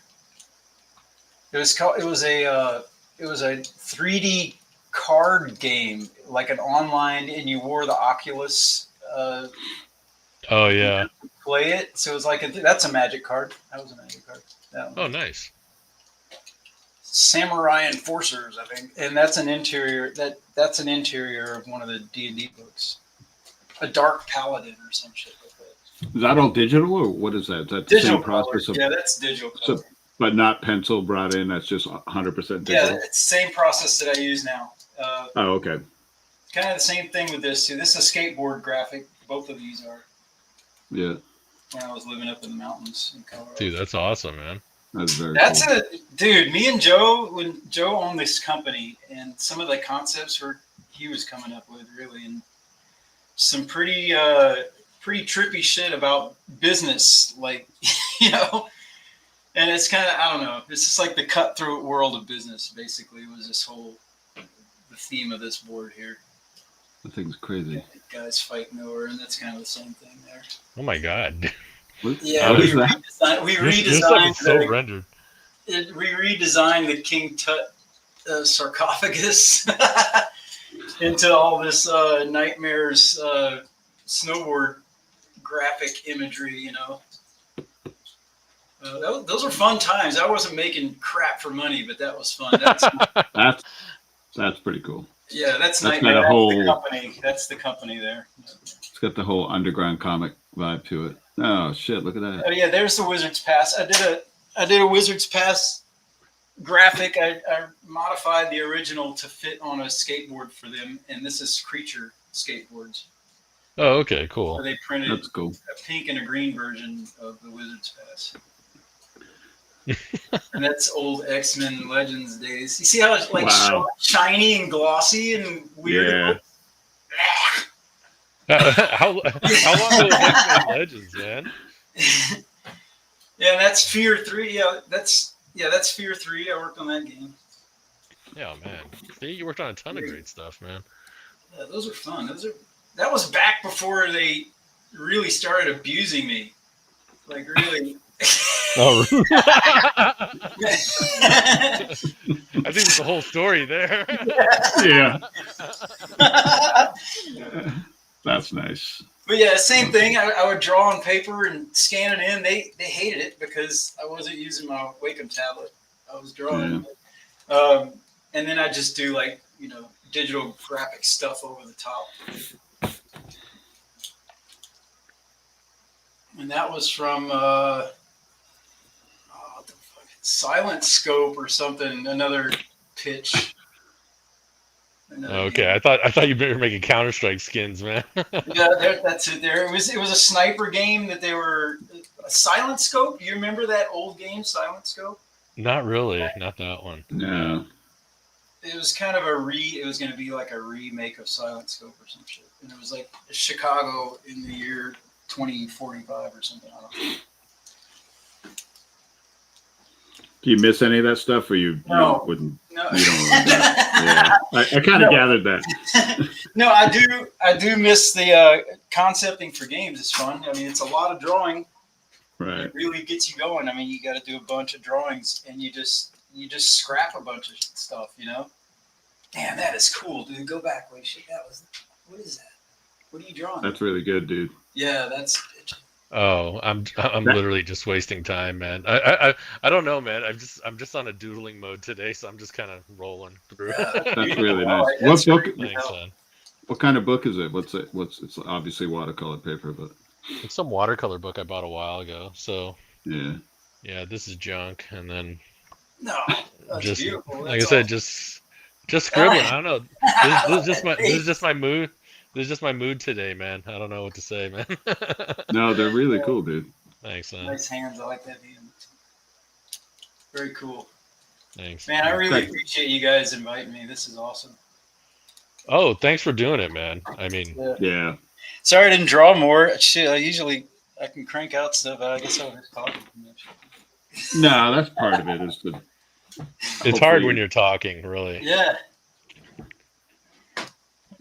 So yeah, cool. But we're on our last 2 minutes, so thanks again, man, for doing it. Did you have any parting words for our guests? Just stay in it, man. If you're drawing, just don't ever give up. Just keep drawing. Yeah. Keep drawing, and keep pushing yourself to with new materials and new limits, and see what develops out of it. Thanks, Tim. Thanks, Tim. Fun one tonight. Thanks for continuing. Yeah, we're having fun. Should we talk about the next one, John, or do you want to save it? Yeah, go ahead. No, you go. No, okay. So our next one. You made this one happen. Okay, I forget what the date is. It's in November. Don't remember. In November, I think after Thanksgiving, right? What day was it? I don't know. Okay, so our next one's going to be Alex's party, so that'll be an interesting one. I'm really forcing him to draw on camera, which he used to do, so he might enjoy it actually. But yeah, so that'll be a good one. So I hope you guys can come join us for that one. Right on. Absolutely. All right, man. Thanks, Mitch, so much for hanging with us. This is super fun. So keep an eye. Thanks everybody for tuning in, and hopefully everybody did some drawing tonight, had a good time, and is inspired for the next couple weeks to draw a bunch more. Right. Yeah. We'll be back sooner than you think because apparently time's Yes. going too fast for all of us. So. And thank you, Eli, as always. Eli, thanks, buddy. That's right. No Cosmic problem, Line y'all. Happy to be Productions. here. Yes. Yeah. All All right. right. Thank you, So everybody. hang out, Take Mitch. care. We're going to go All right, thanks a offline lot. and then we'll talk to you for a minute. All right. All right, cool. All right. Bye. All right. Bye.